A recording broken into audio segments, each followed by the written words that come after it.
Ivirenantsika kosa ny momba ny fanomanana ny fividianana ben'ny tanàna sy mpanolotsaina. Natsoa ny délégué mpanjakana solitena ny distrika eny amin'ny commune Ambobao Anteroka avokoa ireo candidat sivy izay ifaninana ao amin'ny ben'ny tanàna Anteroka nomena ny toromarika mikasika indrindra ny fampelezan-kevitra.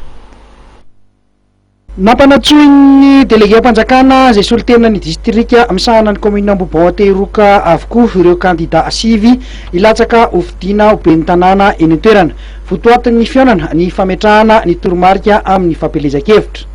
Ny votoatin'ny fihaonana androany zany dia mamerina kely ny zavatra dingana efa niresana tany amin'ny distrika ihany le izy mampianatsoana tonony daholo ny candidat rehetra na ny misolitena azy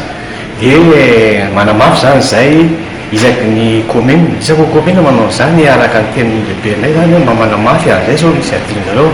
mba afandrirana tsara fandaminana ny fanaovana propagandy sy ny fampitsahivana zareo ny lalàna manan-kery amin'ny fanaovana propagandy. Vonona ireo mpilatsaka hovidiana araka izany ary samy nanome sosikeviny mba izorany fampelezan-kevitra araka ny tokony ho izy. Be dia be ny andika lalàna raha ny tena maro fa zany hoe zany isan'ny voatony. Raha hititra indray hoe amin'ny lafin'le hoe resaka propagandy sur fa le propagandy io aninona ataontsika tsy maintsy misy ao andika lalàna ka maninona moa hors-sujet kely any hors-sujet kely zao ny resaka ataoko manaraka maninona moa raha zao ndray natao hoe tsika rehetrarehetra reo tsisy tsy mandaika fa tsy isany tsy te hitondra hoe hitondra ny anjara borikiny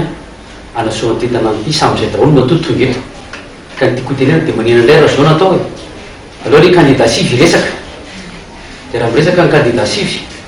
dia tsy asina ary ny propagande satria izy mitoery andao zay fanaraka dia nareo tsy mety dia ndao indray zao ataontsika hoe dia candidat sivy miresaka dia misy zao ndao atsinga anangana école azafady anangana école na hôpital aloha le vola ampiasaina ohatra mampiasa ariary isaky ny candidat sivy manao école